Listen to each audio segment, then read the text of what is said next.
If I was to describe in one sentence what the drill job was, it would be demonstrator of humongous drills that could kill. My name is Rosie Holt. So for a job, I am an actor and performer, and I am a satirist. Some might say, yeah. I spent a week demonstrating electric saws to lucky people.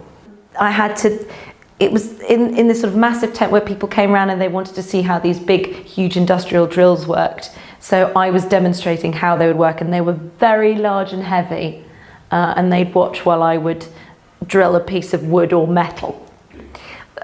So we were put up in a B&B, and got there. We had a big kind of burly guy, and he came and he said, this is how you use these drills. It's nothing to be afraid of, but don't get your fingers too close or you could have a nasty accident.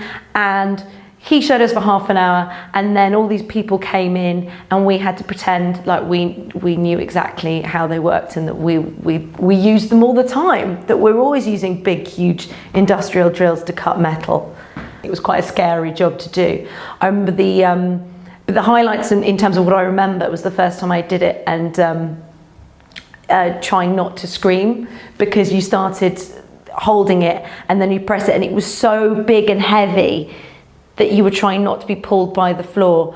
So it was kind of a good, you had to try and learn how to appear really competent when you didn't know what the hell you were doing. I did a reception job where I fell asleep at reception. It was my lunch break, so it was fine. I thought I'll have a little nap, but the problem is, as I chose to nap in the breakout area, the sort of area of the reception, and then I got woken up by one of the PAs. She went, Rosie, you're not allowed to sleep here. And I said, oh, sorry. And she went, clients can see you, they're all seeing you, they're seeing you falling asleep in the breakout area. And I said, oh, really sorry. And then I went back and sat at reception, and then the other receptionist was called off, and she came back and she went, they want you to leave. And I said, when? She said, now. They're not going to pay you till the rest of the day. Now I had to leave. It was horrible. I had to pack up my things and go. Because I had a little nap. Actually, it's not the only time I had a nap. One time I got told off because I got caught at another job napping in the pantry. But if you're going to have a pantry in an office, what is it for if not for napping? So if I could go back and do work experience, I would have loved to have worked for, I think, a newspaper or something like that. I had a friend of mine who got to do work experience when I was 16 at a publishing house. And then she left uni and went straight there.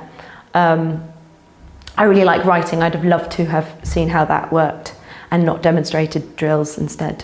Well, I think work experience is hugely important because it gives you a chance to try out different jobs. Also, if it's a job you're interested in, you're going to make contacts there. So if some people are doing work experience, like my friend who worked at publishing, she made great contacts there that she was able to use later on when she left university.